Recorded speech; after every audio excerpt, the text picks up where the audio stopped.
다 같이 성경을 들고 일어서시기 바랍니다. 봉독해 드릴 하나님의 말씀은 창세기 2장, 이게 8절입니다. 8절, 2절이 아니라 창세기 2장 8절 한 말씀만 제가 봉독해 드리겠습니다. 이것은 하나님의 말씀입니다. 여호와 하나님이 동방의 에덴의 동산을 창설하시고 그 지으신 사람을 거기 두시니라. 아멘. 네, 앉으시기 바랍니다.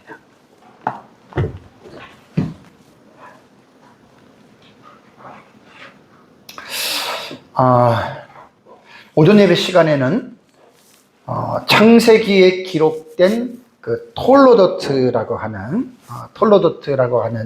이 족보에 대해서 여러분들에게 말씀을 드렸습니다. 그 톨로도트라고 하는 이 단어가 족보, 계보, 역사 이렇게 이제 번역이 되는 그런 단어인데, 오전에 제가 여러분들에게 이제 말씀을 드린 대로 성경을 우리가 공부할 때 무조건 성경을 읽지 말고 이 성경의 기본적인 공부를 하는 거예요. 이 책이 어떤 내용이고 어떻게 기록이 됐고 언제 기록이 됐고 누가 기록했고 육하 원칙 속에서 왜 기록했고 이런 거 있잖아요. 그런 공부를 한 다음에 사실은 성경을 읽어야 되는데, 성경을 제대로 공부하지 않는 그러한 사람들은 그냥 마구잡이로 그냥 무조건 읽는 거예요. 그러면서 이제 또 성경을 또 배워가는 경우도 있겠지만, 계속해서 그렇게 성경을 체계적으로 배우지 않고 성경을 읽는다면 성경에 대한 내용을 잘못 깨닫는 경우들이 허다합니다. 정말 너무나 많습니다. 그래서 성경은 처음부터 배울 때부터 올바른 방법을 통해서 여러분 성경을 배워야 됩니다. 그래서 이제 창세기를 볼 때 여러 가지의 어떤 관점에서 보느냐에 따라서 그 책에 대한 이해가 달라질 수 있어요. 그렇다고 없는 걸 새로 만드는 게 아니라 어떻게 보는 각도와 관점이 다르다는 이야기죠. 어떤 사람이 앉아 있으면 그 사람을 정면에서 찍을 수도 있고 옆면에서 찍을 수도 있고 후방에서도 찍을 수가 있잖아요. 그게 어떻게 보면 그게 각도의 차이거든요. 그러니까 성경도 이제 우리가 그렇게 볼 수 있는데, 그래서 제가 오전에는 톨로도트라고 하는 그 족보를 가지고 여러분들에게 이제 말씀을 드리면서 창세기가 1장부터 50장까지의 내용을 제가 이제 12개 문단으로 나눈다고 말씀을 드렸죠. 그래서 이제 오전에 거를 잠깐 말씀을 드리면 창세기 1장 1절, 2장 4절, 5장 쭉 해가지고 37장 2절에서 50장이 이게 12번째에 해당되는 단락이 됩니다. 근데 참 신기하잖아요. 그죠? 그래서 제가 이 12개의 문단으로 나누는 그 이유와 근거를 여러분들에게 말씀을 드릴 때, 그 톨로도트라고 하는 요 단어, 이제 이 단어를 가지고 보는 그 구조로 여러분들에게 말씀을 드렸다라고 말씀했습니다. 특별히 요게 이제 1번의 2장 4절이잖아요. 전장에 보면은 1장 1절에서 2장 3절을 뺀 가운데에 2장부터를 첫 번째로 집어넣으면은 마지막에 11단락이 나옵니다. 요 11단락이 나오는 이유에 대해서 제가 여러분들에게 말씀을 드렸죠. 그죠? 왜냐하면 첫 번째 1장 1절에서 2장 3절까지의 첫 번째 단락에는 톨레도트라고 하는 단어가 안 나온다 그랬죠. 그죠? 근데 이제 많은 학자들이 톨로도트가 나오질 않아도 두 번째에서 12번째 나오는 그 창세기의 기록상, 형식상의 구조로 볼 때 톨레도트의 그 구조에서 볼 때에는 이 톨로도트라고 하는 단어는 안 나오지만 창세기 1장부터 2장 3절에 대한 내용은 천지 창조의 톨로도트 족보다. 그 학자들이 붙인 건데 상당히 일리가 있습니다. 그렇게 해서 이제 창세기를 일관적으로 12개의 문단으로 톨로도트 문단으로 여러분들에게 본다고 여러분들에게 말씀을 드렸습니다. 그래서 톨로도트, 이게 톨로도트가요, 톨르도트라고 해도 되고, 그냥 톨도시라고 해도 되고, 톨도트라고도 해도 됩니다. 나 톨레는 안 돼요. 요 쉐와가 무음이라 그랬잖아요. 그죠? 톨레는 안 되고, 톨러, 이런 것들. 톨러, 톨르, 톨돛, 톨도트. 이거 다 가능합니다. 그래서 저는 그냥 톨로도트로, 톨르도트 해도 괜찮아요. 톨로도트로 하려고 그러다가 많이 신경 쓰다가 그냥 톨러로 해야 되겠다 생각해서 러하고 르아의 그 중간 발음이 사실은 좋을 것 같아요. 톨뭐 이런 식으로 교수님 발음 들어보니까 이렇게 얘기를 하더라고요. 그래서 엘레 톨로도트는 뭐냐면 이것이 누구의 계보이다, 누구의 족보이다, 누구의 역사이다. 그래서 다 찾아봤죠. 아까 2장 4절, 5장 1절, 6장 9절, 10장 1절, 11장 10절, 11장 27절, 25장 12절, 25장 19절, 36장 1절, 36장 9절, 37장 2절을 보면 히브리어 단어인 톨로도트라고 하는 이 단어가 딱 나와요. 그래서 학자들이 이제 히브리 본문으로 구약 성경을 쭉 보면서 이들이 내린 결론이 톨로도트라고 하는 이러한 어떤 문학적 구조를 가지고서 이제 그 요한계시록을 구조를 나누어야 되겠다. 그래서 거의 모든 학자들 다 이 얘기합니다. 그래서 저도 이제 목사로서 학자들의 글을 보면서 저도 이제 찾아보고 공부하면서 오전 예배에는 제가 이러한 톨로도트라고 하는 이 부분에서 우리는 단순히 그냥 그 창세기에 나타난 톨로도트만 보는 것이 아니라 이것이 이제 결국 신약 시대까지 내려와서 구약 전체와 신약 시대와 이제 크고 힘보다 심판대에 나타나는 생명체계까지 제가 쫙 이걸 이은 거예요. 그래서 당연히 거기는 하나님의 나라의 사상이 중심이 된다라고 하는 관점에서 여러분들에게 제가 말씀을 드렸습니다. 그래서 이번 시간에는 이제 하나님 나라 시리즈 42번째 시간인데요. 이번 주의 제목은 그 창세기에 나타난 10가지의 브레시트라고 하는 또 히브리어를 제가 썼습니다. 브레시트는 시작이라고 하는 단어고요. 이 마태복음 잘못됐어요. 창세기 2장 8절이에요. 제가 PPT 작업을 하면서 PPT에서 마지막 그 PDF로 파일을 변환시키는데 이런 미스가 간혹 생기더라고요. 그래서 이걸 제가 좀 무슨 이유인지 모르겠어요. 어쨌든 이번 시간에는 이런 말씀을 가지고 여러분들에게 말씀을 드리겠습니다. 자, 브레시트라고 하는 단어 물론 처음 듣죠. 근데 여러분 제가 창세기 1장 1절을 얘기할 때 히브리어로 말할 때 베레시트라고 말을 했다 그랬어요. 베레시트. 여기도 보면은 여기 점 2개 있죠. 요거 점 2개. 요걸 쉐와라 그래요. 아까 톨로도트에서 레로 발음 나는 게 밑에 점 2개가 찍힌 게 요 모음 2개가 쉐와거든요. 이거는 꼭 발음을 해야 되는 것은 아니고 묵음으로 넘어가는 경우도 있어요. 그래서 이것을 묵음으로 하면 브레시트라고도 하고 이거를 유음으로 하면 베레시트라고 합니다. 저는 계속 베레시트로 여러분들에게 사용했는데 그것도 괜찮아요. 베레시트라고도 괜찮고 브레시트라고도 괜찮은데 제가 브레시트로 이제 학자들의 글들을 보니까 뭐 번역에 브레시트로 많이 해서 저도 묵음으로 하고 이제 오늘 제가 뭐 톨레도 톨르 톨로 이렇게 해가지고 묵음으로 해서 브레시트라고 하는 말입니다. 창세기 1장 1절에는 너무나 이제 중요하기 때문에 제가 히브리어로 다 외우거든요. 브레시티 바라 엘로힘. 그 다음에 하에트 하 아라치 해가지고요.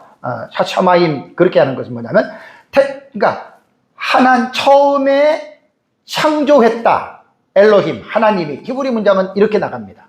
그러니까 처음이라고 하는 이 브레시트라고 하는 단어가 첫째 혹은 처음 혹은 시작 최초라고 하는 이러한 뜻을 여러분 가지고 있습니다.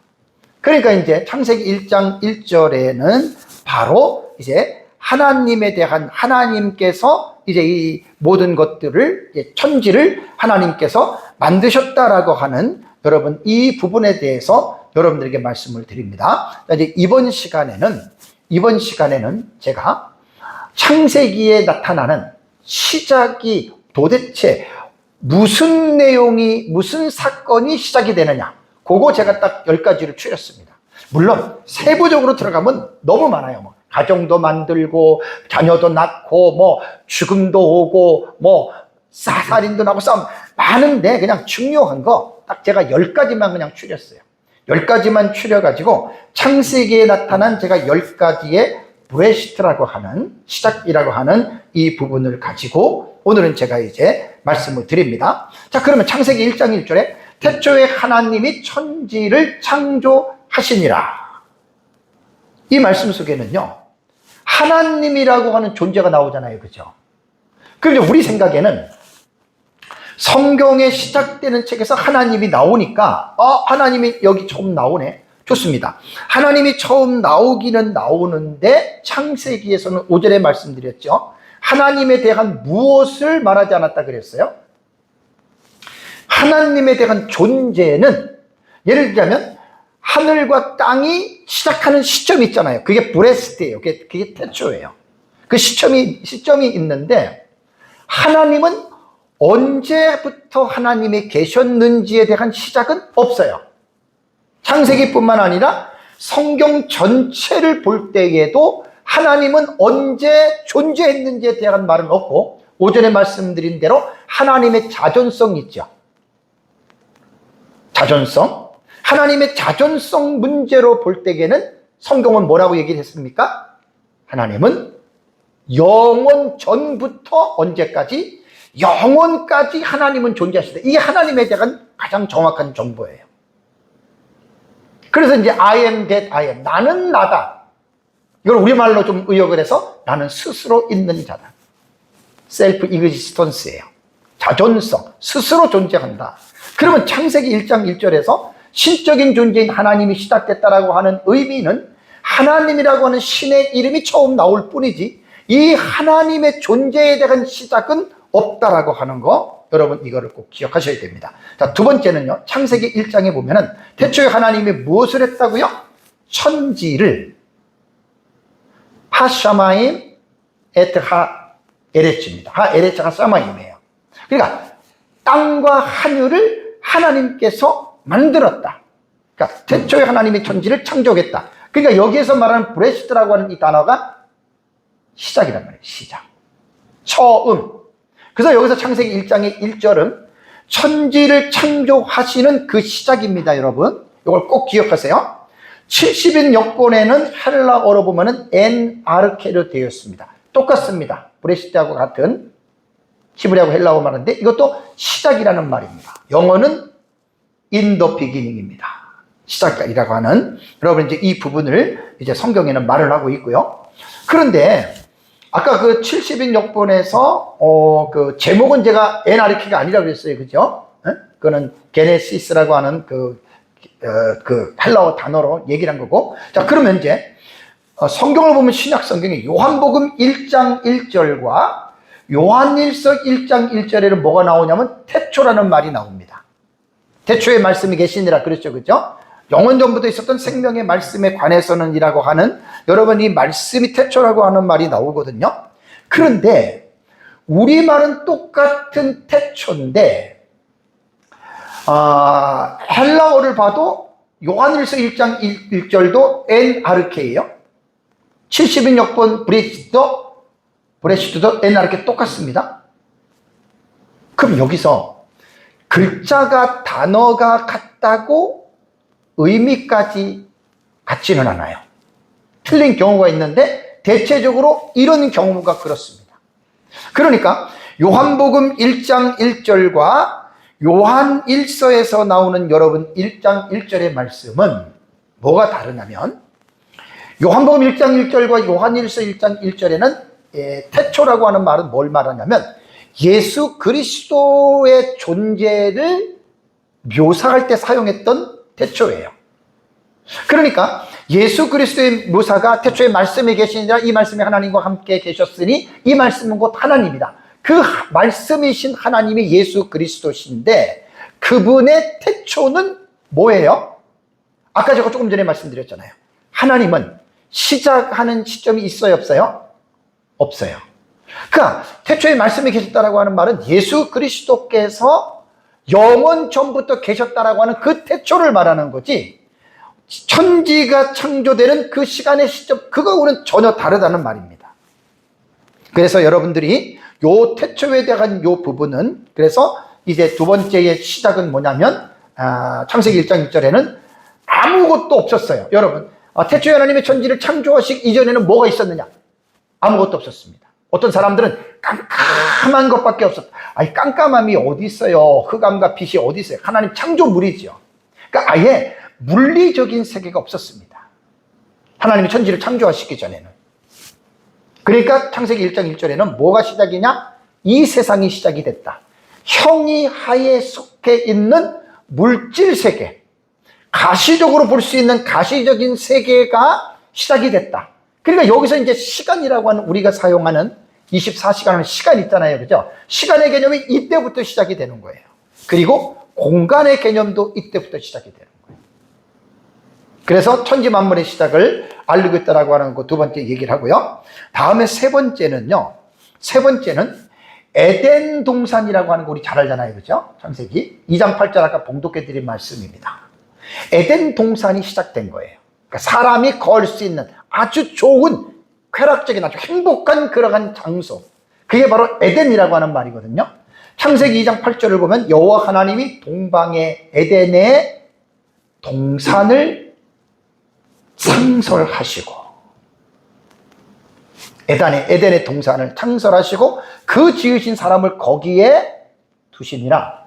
그러니까 최초의 하나님께서 창조하신 이 에덴 동산은 그야말로 완전한 천국은 아니지만 천국 같은 곳이죠. 하나님이 계시고 하나님과 함께 교제를 나누고 죄가 없었던 곳이고 그야말로 범죄 이전에, 그래서 이제 에덴 동산은 몇 가지로 구분해야 됩니다. 범죄 이전의 에덴 동산. 근데 좀 아쉽고도 제가 이제 에덴 동산은 좀 연구를 좀 많이 해서 여러분들에게 벌써 뭐 설교도 좀 했잖아요. 그죠? 오랜 시간 했습니다. 근데 이 에덴 동산은요, 정보가 그렇게 풍성하질 않아요. 쉽게 말하면 많지 않다라는 말입니다. 정보가. 에덴 동산은. 그래서 범죄 이전의 동산은 제가 창세기 1장과 2장과 3장, 그 다음에 이제 다른 구약에 있는 텍스트를 가지고 연구를 해서 사실 좀 많은 부분을 제가 밝혀놓기는 했는데, 어쨌든 범죄 이전의 에덴 동산은 어떤 곳이냐면 하나님 나라의 관점으로 볼 때는 하나님의 나라가 임한 상태입니다. 그러나 완전한 하나님의 나라는 아닙니다. 요거를 꼭 잊으시면 안 됩니다. 범죄 이전의 에덴 동산은 하나님의 나라가 에덴에 임해 있었다라는 거 기억하고요. 다음에 범죄 이후의 에덴 동산은 그러면 어떻게 됐느냐? 자, 창세기 3장 여러분 23절을 볼까요? 창세기 3장 23절을 보시면 여호와 하나님이 에덴의 동산에서 그들을 내보내요. 내쫓은 거예요. 그러니까 죄를 짓고 나서 아담과 하와는 어떻게 해요? 에덴 동산에서 쫓겨났지요. 그러면서 창세기 3장 24절을 보세요. 이같이 하나님이 그 사람을 쫓아내시고 에덴 동산 동쪽의 그룹들과 두루도는 불칼을 두어 생명나무의 길을 지키게 하셨다. 그러니까 범죄 기운은 죄를 짓고 나서 하나님의 나라가 임했던 그 에덴 동산에서 쫓겨나서 저주와 불행 가운데에 인간은 처할 수밖에 없었다. 지금까지 이 상황이 연속적으로 여러분 이제 이어지고 있다라고 하는 것 여러분 기억을 해야 됩니다. 그럼 에덴 동산에 있어서 세 번째의 이 개념이 참 중요해요. 여기 제가 어떻게 소제목을 잡았냐면 장차 회복이 될 에덴 동산이다. 이 부분에 대해서는 신학적인 논쟁이 있습니다. 왜냐하면 에덴 동산은 과연 과거에 존재하고 아담과 하와가 쫓겨나고 그것으로 에덴 동산이라고 하는 그 스토리는 끝났는가? 끝났다라고 보는 신학적 입장이 있고 장차에 그 에덴 동산이 회복이 될 것이라고 하는 두 가지의 신학적인 입장이 있습니다. 이거는 종말론으로 보는 건데요. 종말론으로 역사적 전천년주의자들은 에덴 동산이 예수 그리스도의 재림 이후에 이 땅에서 1000년이라고 하는 그 기간 동안에 하나님께서 에덴 동산을 이 땅에 회복시키실 것이다. 이게 역사적 전천년설이에요. 이 신학적 입장이 다른 거예요. 초대교회의 교부들, 저스틴 마터라던가 그 다음에 ig나티우스라던가 그 다음에 이레네우스, 히폴리투스, 락틴티우스 이런 좀 유명한 교부들이 있습니다. 그런 교부들이 역사적 전천년설의 종말론을 믿었어요. 그래서 그들로 의해서 사실은 역사적 전천년의 종말론이 초대 교부에 의해서 다는 아니지만 어느 정도 윤곽이 형성이 된 거예요. 그래서 계시록 20장의 천년 왕국을 초대 교부들은 예수님 재림하면 19장의 재림 이후에 그 일어나는 사건으로 보면서 재림 이후에 이 땅에서 천년왕국이 있을 것이다. 초대교회 교부들의 유명한 교부들 거의 다수가 이렇게 여러분 에덴 동산이 회복될 것이다 라고 봤습니다. 저는 역사적 전천년을 제가 믿기 때문에 저는 이 사상을 그대로 믿고 제 책에도 이러한 내용을 제가 그런 관점으로 제가 다 적어놨습니다. 그 다음에 이제 장차 회복되지 않는다, 이게 무천년입니다. 그냥 에덴 동산은 과거의 이야기로 끝나버리고 진정한 에덴은 바로 예수님 재림 이후에 천국에서 이루어지는 것이다. 이게 무천년의 여러분 종말론이에요. 그래서 제가 종말론을 많이 가르치고 있지만 서로가 다르다고 해서 그것 때문에 어떤 내 것만 옳고 나와 다른 너는 틀리다라고 비난하고 격돌하고 싸우면 안 돼요. 저는 역사적 전천년의 종말론을 따르는 사람으로서 2018년 3월 5일에서 그 5월까지 제가 16시간을 내가 에덴 동산을 집중적으로 설교를 했어요. 그것도 나중에 책으로 나옵니다. 아주 내용이 상당히 좋은, 뭐 쓸데없는 얘기가 아니라 성경을 근거로 해서 제가 그때 다 설교하고 또 에스라에서도 강의를 했기 때문에 에덴 동산은 너무나 여러분 중요한 내용이기 때문에 우리는 장차 에덴 동산이 회복될 것이다. 그것이 바로 계시록에 나타나는 천년왕국으로 여러분 우리는 봅니다. 자, 네 번째는 뭐가 시작이 되느냐, 창세기에는. 자, 창세기 3장 6절을 보시면은요, 창세기 3장 6절을 보면은 이런 내용이 나오죠. 우선 3장 6절을 보겠습니다. 여자가 그 나무를 본즉 먹음직도 하고 보암직도 하고 지혜롭게 할 만큼 어떻게 해요? 탐스럽기도 한 나무인지라. 여자가 그 열매를 맺고 따먹고 자기와 함께 남편에게도 주매 그도 먹은지라. 근데 선악과를 따먹었는데 여러분 이게요, 그냥 따먹어서는 안 되는 거예요. 왜냐하면 그 전 문맥을 보시면 2장 16절과 17절을 보십시오. 여호와 하나님이 그 사람에게 명하여 이르시되, 하나님이 말씀했습니다. 아담과 하와에게 동산 각종 나무의 열매는 내가 임의로 먹어라. 뭐든지 동산에, 에덴 동산에 있는 열매는 너희들이 다 마음대로 먹고 싶은 대로 먹어라. 그러나 한 가지를 하나님이 금하셔요. 선악을 알게 하는 나무의 열매는 어떻게 해요? 먹지 말라. 그 조건이 뭡니까? 먹는 날에는 내가 반드시 죽으리라. 하나님이 이 말씀을 했어요.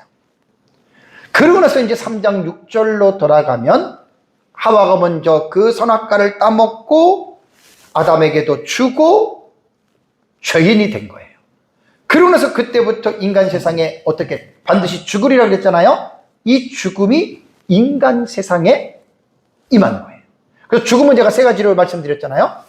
죽음의 세 가지가 뭡니까? 육체적인 죽음, 영적인 죽음, 영원한 죽음. 육체적인 죽음은 우리가 살다가 그냥 죽는 거고요. 영적인 죽음은 하나님을 모르고, 영원한 죽음은 지옥 형벌을 받는 것을 말합니다. 그래서 죽음 속에는 요 세 가지 의미가 담겨져 있는 겁니다.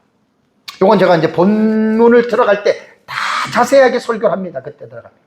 오늘은 이제 개론식으로 윤곽적으로 창세기에 나타난 10가지의 시작이 도대체 뭐가 시작됐나. 그러니까 죄가 시작됐다는 말이에요. 죄가.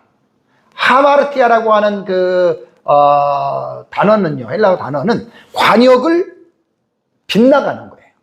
관역을 맞추지 못하는 거예요. 미달되거나 빗나가거나, 이게 죄에 대한 정의거든요. 그럼 관역이 뭐냐? 이 죄를 판가름하는 기준이 뭐냐? 이게 하나님 말씀입니다. 그러니까 하나님의 말씀을 순종하지 않는 게 죄예요.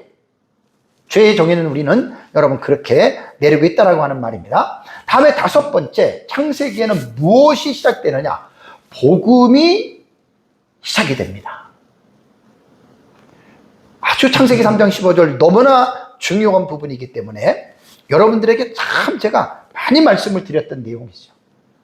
내가 너로, 하나님입니다. 너로는 사탄입니다.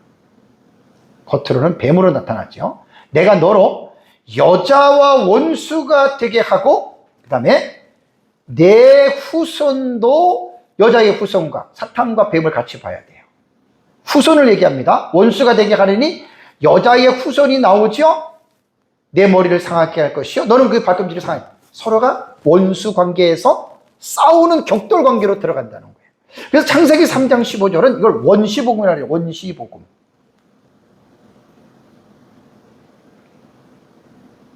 최초의 복음이라는 말.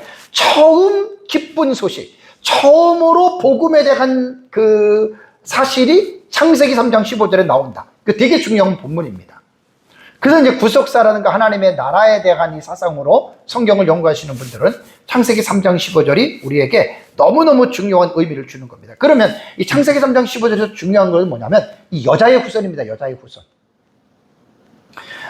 여자의 후손은 쭉 여자의 후손이 이제 오전에 제가 톨로도트에서 말했잖아요. 그죠?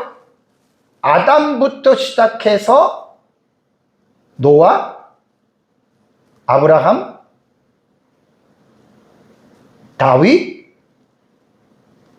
예수 그리스도. 이렇게 되는 거예요. 여인의 후손의 족보가. 그래서 예수 그리스도를 통해서 오늘날 신약시대에는 전체적으로 모든 민족으로 확산됐다 그랬죠. 그죠? 거기서 믿는 자들이 여자의 후손의 그 은혜를 복을 받는 거예요. 그래서 그 사람은 하나님의 택한 자의 생명책에 기록되는 그 톨로도트에 그 사람의 이름이 들어간다는 거예요. 참 중요한 말입니다. 그래서 여자의 후손은 바로 예수 그리스도, 동정녀 마리아의 몸에서 태어나는 예수 그리스도를 통해서 이제 예수 그리스도를 말하는 것이고, 그 예수 그리스도를 통해서 수많은 사람들이 구원받는, 그러면서 이제 사탄과 뱀, 요거는 이제 뭐 물리적인 뱀도 들어가고요.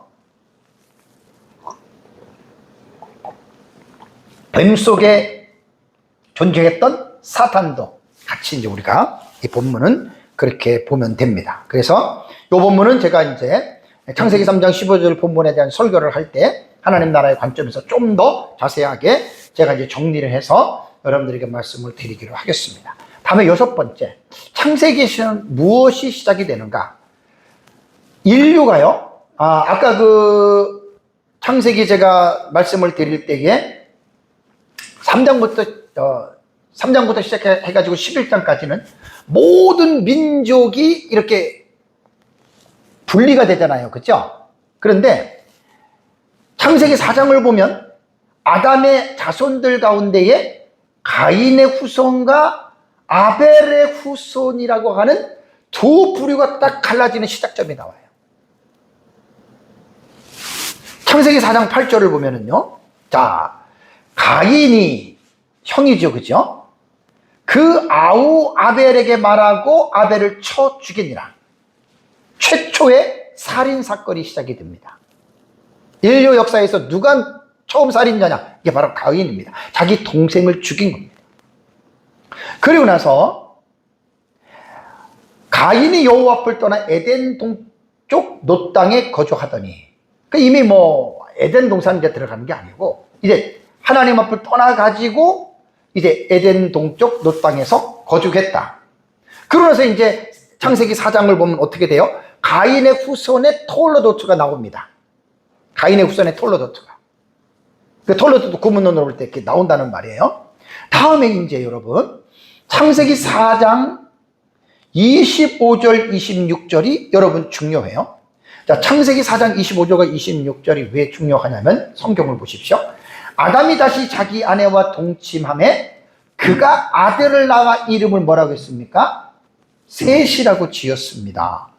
그럼 그냥 뭐 당연히 그냥 뭐 아들을 낳았다 이렇게만 했으면은 별 뭐 우리가 관심을 집중하지 않는데, 그 다음 말을 보시면 이거 보통이 아닌데? 그런 생각이 듭니다. 왜냐하면 이는 하나님이 내게 가인을 죽인 아벨을 대신해 그랬잖아요. 그죠? 아벨을 대신해서 다른 씨를 주셨다 함이며라는 말이 있습니다. 이게 무슨 말일까요? 사람은 살다가 죽을 수 있죠. 범죄인 이후에 죽으니까. 근데 왜 하나님께서 아벨을 부각시키느냐? 아까 오전에 말씀드렸잖아요. 가인과 아벨, 믿는 자와 믿지 아니하는 자의 조상입니다. 택자와 불책자의 하나님의 자손과 마귀의 자손들이 여러분 그게 시작점이 되는 거예요. 가인과 아벨은. 근데 아벨을 가인이 죽였다. 요 본문 들어갈 때 자세하게 설명합니다. 단순히 그냥 죽인 게 아닙니다. 영적으로 보면 사탄이 가인을 시켜서 아벨이 여인의 후손인 것처럼 생각을 했기 때문에 가인을 통해서 아벨을 죽인 거예요. 영적으로 상당히 깊이 있는 해석이에요. 그러니까 이제 하나님은 어차피 그 자손들 중에서 여인의 후손을 주시겠다고 창세기 3장 15절에 약속하셨잖아요. 그리고 여인의 후손을 이어야 되는데 하나님은 무조건 막 여기저기서 막 하는 게 아니에요. 정확하게 혈통, 그 블루드라인이라 그러죠. 혈통을 정확하게 하나님께서 이어나가십니다. 성경을 구속사로 공부하시는 분들은 남왕조 때에 아달랴가 유다의 왕들의 씨를 싹 죽이죠. 그죠? 그때 누가 남습니까? 요아스가 남죠. 정말 요아스 먼저 죽여버리면은요, 여인의 후손의 역사가 끝나는 거예요. 그냥 구속사로 볼 때는 어마어마한 사건입니다. 그래 여기서 이제 아벨을 대신해서 다른 씨를 주셨다. 그게 바로 셋이란 말이에요. 근데 이제 그 다음에 26절을 보세요. 셋도 아들을 낳습니다. 그 아들의 이름이 에노스입니다. 에노스를 낳고 그 시점에, 그때에 요 에노스를 낳은 그 시점이에요. 사람들이 비로소 여호와의 이름을 불렀더라, 찬송했다라는 말입니다. 이게 사실 하나님의 나라의 관점으로 볼 때는 대단히 여러분 이거 중요한 말이거든요. 정말 너무너무 중요한 말입니다. 그래서 이제 가인의 후손과 아벨의 후손들이 분리가 되면서 이 역사가 구약 성경을 쫙 관통하고 신약 성경을 관통하고 오늘날 우리에게까지 온 거예요. 그러니까 우리는 따지고 보면 아벨의 후손의 자손이에요. 아벨의 후손들이에요. 우리 주일날 되면 하나님 앞에 나와서 예배드리고 하나님 섬기지요. 이게 아벨의 자손이에요. 우리 여호와의 이름을 부르는 사람들이란 말이에요. 이게 아담부터 시작된 하나님 나라의 그 구속에 대한 그 흐름들이. 성경은 이렇게 하나님 나라 구속사적인 차원과 중심으로 여러분이 성경을 하나하나 깊이 있게 여러분이 공부해 나가야 됩니다. 이렇게 성경을 하나님 나라라고 하는 이 관점에서 벗어나면 구속사도 맞지만 하나님 나라처럼 확실하진 않아요. 언약신앙도 마찬가지고 모형론도 마찬가지고. 그래서 오전에 말씀드린 대로 하나님의 나라의 사상은 가장 신학적인 때대로 볼 때는 가장 상위 태제예요. 상위 태제. 꼭 여러분 이거 기억하셔야 돼요. 그래서 이 아벨의 후손들인 우리들을 보면은 에베소서 5장 8절과 여러분 9절을 보면 신약 성경에는 이렇게 표현했습니다. 너희가 전에는 어둠이더니 이제는 주 안에서 빛이라 그랬죠. 빛의 자녀들처럼 행하라. 이게 아담부터 시작된 토올로도트의 역사가요, 신약 시대에 우리는 빛의 자녀들의 그 무리로 보는 거예요. 빛의 자녀들의 무리로. 우리는 빛의 자녀들입니다. 전에는, 예수님 믿기 전에는 우리는 어떻게 해요? 어둠의 자식이었습니다. 곧 사탄의 아들, 마귀의 자녀라는 말이에요. 여기서 이제 우리가 이 본문은 깊이 주의하는 본문은 아니지만, 빛의 열매는 그랬잖아요. 열매는 삶이에요. 그러니까 아벨의 후손들, 구원받은 하나님의 자녀들, 하나님을 믿는 사람들은 어떻게 사는 줄 아세요? 모든 착함과 의로움과 진실함에 있다. 여러분, 구원은요, 칭의에서 끝나는 게 아니에요. 서화까지 연결이 돼서 견인과 영화까지 가야 구원은 끝나는 거예요. 그러니까 이 구원받은 사람들은 이 세상에서 착하고 의롭고 진실한 삶을 살아간다라고 하는 말입니다.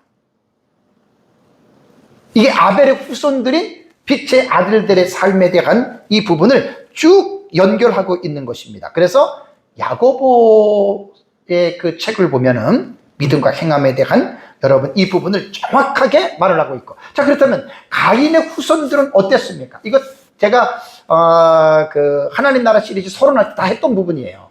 다시 한번 또 여러분들에게 상기시킵니다. 가인의 후손들은 어떻게 세상을 사냐면 하나님을 떠났잖아요. 가인이 하나님을 떠났다 그랬잖아요. 노 땅에 거한다 그랬잖아요. 그죠? 하나님을 완전히 이제 등진 거예요. 그리고 인간 중심의 대표자가 된 거예요. 그런데 이제 가인이 인간 중심의 삶을 살았던 것은 창세기 4장 17절을 보시면, 자, 가인이 아내와 동침하고 임신해서 에녹을 낳지요. 가인이 성을 쌓았어요. 성은 뭐냐면 자기들을 보호하기 위해서 쌓는 거예요. 죄인들은 죄 때문에 불안함이 있기 때문에 뭔가 자기를 보호하고자 하는 자신도 모르는 본능적인 그 행동을 하는 게 자기 방어의식이에요. 성을 쌓고 그 아들의, 보세요, 그 아들의 이름으로 성을 이름하여 에녹성이라 불렀다 그랬죠. 이게 인간 중심이에요. 아벨의 후손들은, 자, 아벨 대신에 셋 줬지요? 셋이 태어날 때 그때 단은 아니지만 사람들이 여호와의 이름을 불렀다 그랬죠. 그러니까 아벨의 후손들, 하나님의 자녀들은 인간 중심이 아니라 갓 센터예요. 하나님 중심이에요. 하나님 중심. 참 로마서의 사도 바울이 이런 말을 했죠. 우리가 살아도 주를 위하여 살고 죽어도 주를 위하여 죽나니. 우리가 사나 죽거나 다 누구의 것이에요? 다 주의 것이다. 구원받은 사람은 사람의 제일 된 목적이 무엇입니까? 소열문답 일문일답 되게 많이 들었잖아요. 사람이 제일 된 그 목적이 뭐예요? 하나님을 영화롭게 하고 그를 영원토록 즐거워하는 게 인간의 목적입니다. 근데 가인의 후손들은 보십시오. 인간 중심의 문화를 하고, 그 다음에 창세기 4장 19절을 보면 가인의 후손인 라멕은 최초의 두 아내를 취합니다. 옛날이나 지금이나 일부 일체입니다. 물론 성경의 족장들 가운데 여러 명의 여자를 취한 것도 있지만 그걸 합리화시키면 안 됩니다. 인간의 죄성이 그렇게 나갔기 때문에. 여자는 옛날의 여자나 지금의 여자나 똑같습니다. 한 남자와의 사랑과 한 남자와의 살기를 원하지, 내 남자가 다른 여자랑 사는 것을 보고도 아무런 의식이 없다, 그건 정상적인 여인이 아닙니다. 라멕이 두 아내를 취합니다. 그리고 창세기 4장 21절을 보면 그 후손들이 하나님을 떠나니까 외롭잖아요. 외로우니까 음악이라고 하는 도구를 통해서 자기 자신들의 외로움을 달랩니다. 여러분, 우리가 살다 보면 외로울 때가 있고 힘들 때가 있습니다. 세상 사람들은 외롭고 힘드니까 술을 먹고 마약을 하고 온갖 쾌락에 빠지지만, 하나님을 믿는 우리들은 외롭고 힘들고 고난이 올 때 우리는 어떡하지요? 우리는 술 안 먹어요. 마약 안 해요. 우리는 외롭고 힘들 때 우리의 소망이 되시는 그 하나님 앞에 우리는 나아가서 그분의 이름을 부르고 그분을 찬송하고 그분께 기도하고 그분께 예배하는 것이 아벨의 후손들이 살아가는 삶의 모습이라는 말이에요. 가인의 후손들은 이렇게 해서 자기 외국과 들어옴을 음악이라고 하는 속에서 빠져가지고 하나님 앞에 나가지 못합니다. 그리고 창세기 4장 22절을 보면 사람을 해롭게 하는 이제 무기를 만들어요. 무기. 자세하게 나중에 다 합니다. 라멕은 사람을 또 지 조상처럼 죽입니다. 창세기 4장 23절. 다 이런 것들이 가인의 후손의 삶과 아벨의 후손의 삶이 여러분 다른 거예요. 그런데 또 하나는 죄악된 인류에 대한 심판이 시작이 됩니다. 이거는 개인의 심판이 아닙니다. 노아의 가족 8명을 빼놓고 어떻게 되죠? 하나님이 다 죽입니다. 정말 초유의 사태죠. 노아의 세 아들로 말미암아 시작되는 인류는 하나님께서 이제 죄악된 인류 요거 해야죠. 예. 그러니까 이제 여기에서는 우리가 가인이 결국은 그 인간 중심의 삶에 그 후손들이 점점 많아지고 노아의 가족 외에는 거의 다가 이제 인간 중심의 문화로 그냥 흘러버리잖아요. 그래서 하나님께서는 창세기 6장과 8장을 보면은 노아 시대에 가족 8명을 빼놓고 모두를 다 물로써 심판해서 하나님이 그들을 죽입니다. 자, 여기에서 인류에 대한 심판이 시작이 됐는데 뒤에도 제가 말씀을 드리겠지만 시작이 있으면 끝도 있어요. 그 끝부분은 뭐냐면 예수님의 말씀을 한번 여러분 우리가 생각을 해보면은요, 예수님의 말씀을 생각을 해보면 반드시 이 세상에 끝이 있다라고 하는 부분에 대해서 예수님 말씀했거든요. 그러나 그날과 그때는 이렇게 말했어요. 그날 그때 정관사가 붙었잖아요. 어떤 날을 지적해서 지시하는 거예요. 그날과 그때는 예수님의 재림 때고 재림 이후에 이 세상이 불심판을 받고 멸망하는 것을 말하는 거예요. 아무도 모른다. 하늘의 천사들도 심지어는 예수님이 자신도 모르고 그날과 그때는 오직 성부 아버지만 알 수 있느니라. 그러면서 예수님이 그날에 대한 것들을 어느 정도 사람들이 추측할 수 있는 하나의 팁을 던져주시는데 노아의 때와 같이라는 말을 합니다. 마치 그때는 아무도 모르지만 마치 그때는 아마 노아의 때와 같을 것이다. 그럴 때 인자의 임함도 그러하리라 라고 하는 이러한 말씀을 합니다. 우리는 이 본문의 말씀을 잘 이해해야 됩니다. 우리가 지금 창세기의 시작이라고 하는 지금 스타트를 우리가 공부를 하잖아요. 그럼 스타트가 돼서 끝까지 영원토록 가는 게 아니에요. 이 세상의 역사는 범죄로 인해서 마지막 엔드라인이라고 하는 지점이 있습니다. 마치 이것은 구약시대의 노아 시대에 노아의 가족 8명만 빼놓고 하나님이 모든 세상을 심판하셨던 것처럼 마지막 때에는 하나님께서는 심판을 하시는데 뒤에 제가 말씀을 드리겠지만 불로서 심판을 한다라고 베드로 사도는 분명하게 그 실제에 대해서 말을 했습니다. 그래서 여러분 성경을 보면은 특히 신약 성경에는 종말론적인 본문에 보면은 하나님을 믿는 자들에게는 깨어 있으라, 근신하라라고 하는 경고성의 메시지가 성경에는 여러분 얼마나 많이 나오는지 모릅니다. 그래서 우리가 하나님의 나라 사상으로 볼 때에 인류에 대한 심판이 시작이 됐다라고 하는 것은 끝도 있다라고 하는 이 부분을 여러분들이 잘 이해를 하셔야 됩니다. 이것은 시작을 통해서 이것이 모티브가 되고 그 다음에 마지막에 끝이라고 하는 이 시점을 우리가 이제 교훈 받을 수 있다라고 하는 말입니다. 8번째는 노아를 통하여 인류의 역사가 다시 재시작이 됩니다. 다시 시작이 됩니다. 이게 9장에서 12장까지 나옵니다. 사실은 이제 이게 창조 언약과 노아 언약이거든요. 언약으로 볼 때는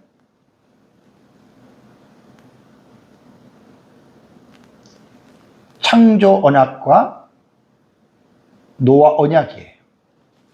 두 가지의 그 언약 신학에서 볼 때 상당히 이걸 좀 깊이 있게 다루는데, 제가 이거는 깊이 있게 연구를 하기 때문에 말을 못 드려도 그냥 기본적인 것만 말씀드릴게요. 자, 일단은 노아 시대에 홍수로 말미암아 8명 다 죽었잖아요. 그 노아의 세 아들로 말미암아 다시 인류가 재번성하는 거예요. 그러면 창조 언약 때에 하나님께서 아담에게, 인간에게 맺었던 그 언약과 노아의 이후에 세 아들로 말미암아 새롭게 시작되는 이 인류와의 그 하나님의 언약적인 면에서 같을까 다를까, 이게 대단히 중요한 이슈가 되는 거예요. 전체적으로는 제가 못 다루고 몇 가지만 그냥 여러분들에게 말씀을 드리겠습니다. 같은 부분도 있고요, 다른 부분도 많아요. 이거 들어가면 엄청난 내용이니까 그냥 간단하게 말씀을 드리면, 창조 언약은 창세기 1장 28, 30절에 있습니다. 여러분 창세기 1장 28절에 30절에 보면 하나님이 그들에게 복을 주셨습니다. 아담과 하와에게요. 그러면서 생육하고 번성하여 땅에 충만하라, 그 다음에 땅을 정복하라, 바다의 물고기와 하늘의 새와 땅에 움직이는 모든 생물을 다스리라. 이게 만물의 영장의 직분을 준 거예요. 요게 이제 창조 언약에서 요것이 이루어졌던 거고요. 창세기 9장을 가면은 노아의 언약입니다. 노아의 후손들로 말미암아 하나님이 언약을 세우는데 땅의 모든 짐승과 공중의 모든 새와 땅에 기는 모든 것과 바다의 모든 물고기를 너희를 두려워하며 너희를 무서워하리니 이것들은 너희 손에 어떻게 해요? 붙였음이라. 요게 이제 정복하고 다스리라고 하는, 물론 차이는 있어요. 그렇지만 하나님이 어느 정도는 허락해 준 거죠. 그 다음에 모든 산 동물은 너희가 먹을 것이 될지라 채소같이 내가 이것을 다 너희에게 주노라. 그러니까 여기서 이제 뭐 이 언약 쪽으로 들어가면 사실 깊고 복잡하기 때문에 제가 그냥 간단하게 그냥 다루고 그냥 넘어가는 걸로 하겠습니다. 그러면서 이제 창세기 1장 28절은 아까 여기서 봤잖아요. 그죠? 생육하고 번성하고 땅에 충만하는데 창세기 9장 1절은 노아 언약이거든요. 하나님이 노아와 그 아들에게 복을 주시며, 아까 창조 언약에도 하나님이 아담에게 복을 주셨잖아요. 그들에게 이르시되 뭐라고 했습니까? 생육하고 번성하여 땅에 충만하라. 창조 언약과 똑같죠. 다음에 7절을 보면 너희는 생육하고 번성하며 땅에 가득하여 그 중에서 번성하라. 그래, 이거는 창조 언약과 노아의 언약의 이 부분은 여러분 같은 거예요.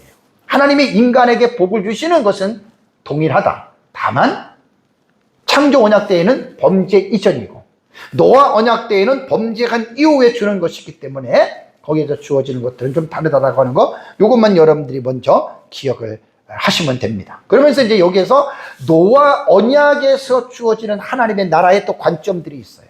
앞으로 제가 다 연구해야 될 건데 너무 제가 부담이 많이 돼요. 지금 엄청난 내용들입니다, 지금. 왜냐하면 제가 지금 하는 하나님 나라 시리즈 설교는요, 전 성경을 하나님 나라 사상에서 조망하는 거예요. 정말 어려운 지금 주제를 잡고 지금 설교를 하고 있습니다. 기도를 어쨌든 여러분들이 좀 많이 해주셔야 앞으로 이제 말씀 사역에 하나님 나라 시리즈에 대한 설교에 하나님의 나라가 좀 풍성하게 드러날 수 있도록 여러분 좀 기도해 주시면 감사하겠습니다. 다음에 이제 9번째입니다. 9번째는 언어가 나뉘어져요. 언어가. 이 세상의 언어가 종류가 얼마나 많은지 상상을 초월하죠. 그럼 궁금하잖아요. 하나님이 아담과 하와를 만들 때 여러 가지 언어를 사용하도록 한 게 아니에요. 한 가지 언어만 사용하게 한 거예요. 창세기 11장 1절을 보니까 온 땅의 언어가 어떻게 해요? 하나여, 말이 하나였더라. 이게 11장까지 들어와서는 온 땅의 언어가 다 하나였습니다. 그런데 창세기를 보면 하나의 언어가, 하나의 말이 수십 수백 개의 언어로 쫙 갈라집니다. 11장 9절에 나오죠. 그러므로 그 이름을 바벨이라 하니 이는 여호와께서 거기서 뭐요? 온 땅의 언어를 혼잡하게 하셨음이니라. 여호와께서 거기서 그들을 온 지면에 흩으셨다. 그러니까 인간에게 언어를 나누게 하신 분은 하나님입니다. 왜 그렇죠? 바벨탑을 쌓잖아요. 바벨탑이 뭐죠? 인간의 교만이 하늘을 찌르는 거예요. 하나님을 대적하는 거예요. 여러분, 사람이 세상에 살면서 어떤 일을 공모할 때 가장 중요한 게 뭐죠? 언어입니다. 언어. 말이 통하면 금방금방 상대에 대한 시그널을 이해하고 그 시그널대로 모든 집단이 그 일을 추진할 수가 있는데, 문제가 뭐냐면 언어가 다르면 이건 말이 안 됩니다. 우리가 뭐 외국 사람 만나가지고 이 언어가 안 될 때 피차 여러분 얼마나 여러분 어렵습니까? 말이 안 통해요. 말이 되게 여러분 그러면 힘들잖아요. 그러니까 이 바벨탑 사건 이후에 그냥 사람들이, 이건 하나님의 절대적인 주권에서 행하신 것입니다. 이때부터 언어가 나뉘어지기 시작했다. 마지막 10번째는 여인의 후손을 잇는 선민의 역사가 시작됩니다. 선민의 역사 참 중요합니다. 창세기 3장 15절에 계시된 아까 말씀드린 대로 여인의 후손에 대한 계시는요, 이게 지금 창세기 12장 1절 본문을 먼저 딱 행해야 됩니다. 자, 여호와께서, 하나님께서 아브라함에게 말씀하시죠. 이르시되 너는 너의 고향 친척과 아버지의 집을 떠나 내가 내게 보여줄 땅으로 가라. 아브라함을 선택했어요, 하나님이. 이 아브라함이 살던 시대만 해도 전 세계 사람들이 많이 살고 있었죠. 언어가 많이 다르고 민족이 달랐죠. 근데 유독 하나님이 한 사람을 선택하신 겁니다. 그게 바로 아브람입니다. 아브람. 처음에 이름이 아브람이잖아요. 근데 내가 너에게 지시하는 땅으로 가라. 왜? 내가 너로. 하나님의 의도는 뭐지요? 큰 민족을 이루고 내게 복을 주어 내 이름을 창대케 하고 너는 복이 될지라, 이런 말씀을 했습니다. 그러면서 너를 축복하는 자에게 내가 복을 내리고 너를 저주하는 자에게 내가 저주하리니 땅의 모든 족속이 너로 말미암아 복을 얻을 것이라 하신지라. 여기서 땅의 모든 족속이 너로 말미암아 복을 얻는다는 말은 뭐냐면 아브라함의 후손 중에 태어나는 모두가 아니라 예수 그리스도를 한 사람을 말합니다. 그래서 아브라함은 여호와의 말씀을 따라갔고 순종이지요. 롯도 그와 함께 갔으며 아브라함이 하나님을 떠날 때 75세였다라고 하는 이 말이 여러분 성경에는 이제 말을 하고 있습니다. 그렇다면 이 창세기 12장에 하나님께서 아브라함을 부르시기 이전에 창세기 3장 15절에 여인의 후손을 통해서 하나님께서 메시아를 보내줄 거 약속했죠. 그렇죠? 그러면 범죄부터 이 아브라함 때까지, 아브라함은 주전 2166년에 출생으로 거의 모든 학자들이 보기 때문에 확정된 연도입니다.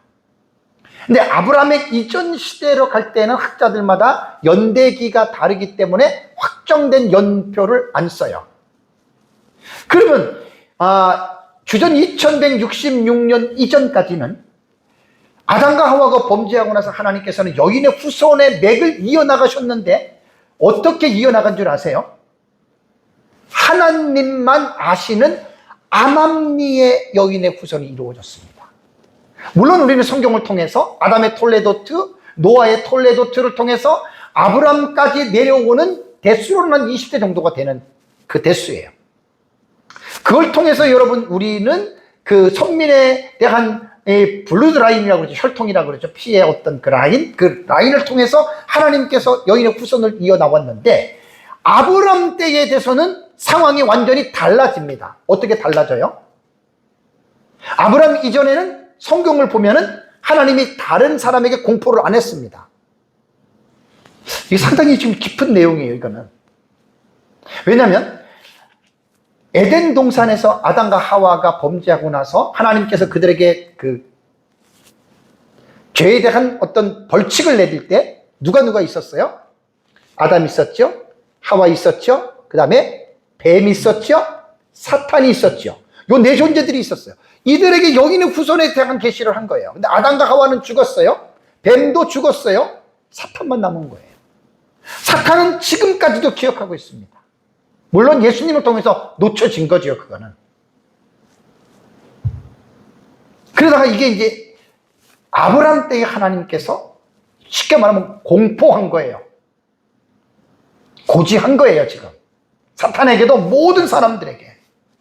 여기서 이 선민의 역사가 시작된다라고 하는 거는 아브람 때부터는 상당히 여러분 중요한 그러한 의미가 있다라고 하는 거 여러분들이 꼭 기억을 하셔야 됩니다. 그래서 여러분, 만약에 창세기가 없었다면 한번 가정에서 생각해 봅시다. 제가 지금 10가지를 지금 창세기에 나타난 시점을 말했는데 너무 많지요. 10가지만 제가 추렸어요. 만약에 모든 것들의 시작의 근원을 알려주는 이 창세기가 만약에 없다면 오리무중에 빠진 것과 같다 그랬죠? 오직 오리무중에 빠집니다. 그래서 하나님을 믿지 않는 사람들은 중요한 어떤 것들의 시작이나 근원에 대해서는 아직도 오리무중에 빠져 있는 거예요. 저희들은 감사하게도 하나님의 말씀을 믿기 때문에 계시, 의존, 사색을 통해서 우리는 계속해서 하나님께서 하셨던 일들을 우리는 지금 배우고 있는 거예요.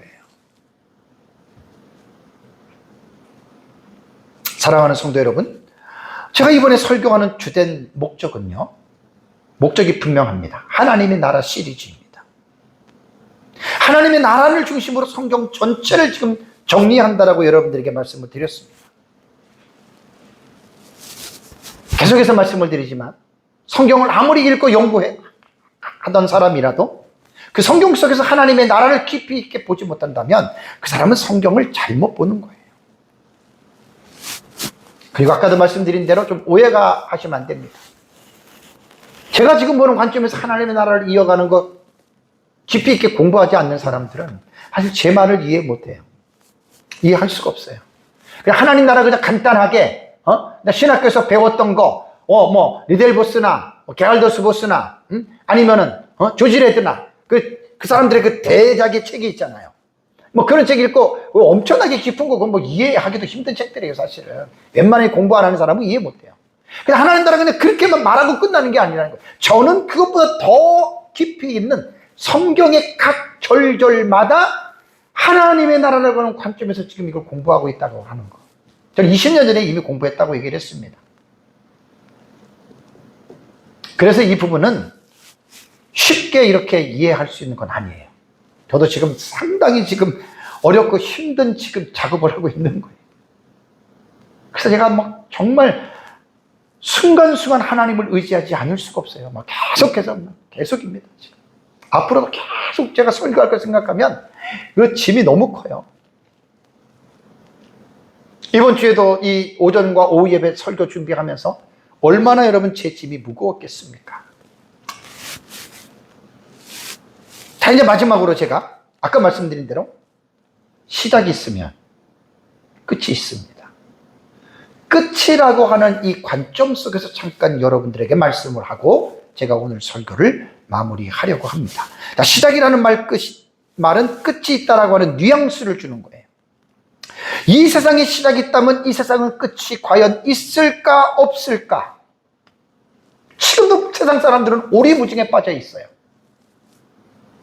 무슨 세상이 끝이야? 세상은 계속 이렇게 해서 발전해서 인류 문명이 과학이 발전해서 우주를 정복하고 마치 영원토록 살 것처럼 생각하지만 그렇지 않습니다. 마태복음 24장 3절을 보시면 제자들이 예수님에게 이렇게 묻습니다. 어느 때에 이런 일이 있겠사오며 또 주의 임하신가 세상 끝에는 무슨 징조가 있사오리이까? 제자들이 알고 있었어요. 이 세상은 분명히 끝난다. 예수님께서 그 대답으로 마태복음 24장 14절에 이 천국 복음이 모든 민족에게 증언되기 위하여 온 세상에 전파되리니 그제야 뭐가 온다? 끝이 온다.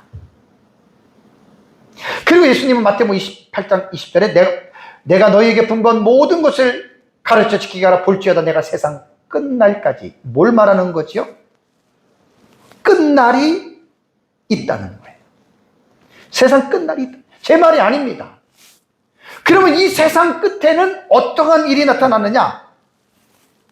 베드로 사도는 구약시대의 그 노아시대에 물로 심판을 받은 사실을 모티프로 하여 앞으로 신약시대에 그러한 끝이 있을 것이라고 말을 합니다. 자, 이로 말미암아 그때의 세상은 물이 넘침으로 멸망한 시대에 노아시대에 대한 교훈을 모티브로 삼은 거예요. 이제 앞으로는 어떻게 해요? 하늘과 땅은 그 동일한 말씀으로 불사르기 위하여 보호하신 바 돼요. 불사름의 심판이 있습니다. 요한계시록은 세상의 심판에 대한 이 텍스트가 5번 중복됩니다. 너무너무 중요합니다. 이 세상이 영원토록 살 것 같습니까? 아니, 우리가 영원토록 살 것 같습니까? 아닙니다. 세상에 끝이 있고요. 계시록 20장 11절을 보십시오. 또 내가 크고 흰 자와 그 위에 앉으신 이를 보니 땅과 하늘이 그 앞에 표하여 어떻게 해요? 간데 없어요. 사라져요. 계시록 21장 1절에도 또 내가 새 하늘과 새 땅을 보니 처음 하늘과 처음 땅이 없어졌습니다. 무천년에서 말하는 갱신이 아닙니다. 소멸, 불멸입니다.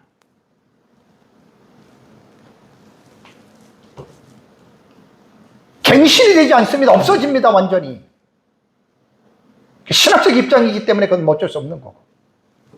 없어집니다. 꼭 기억하십시오.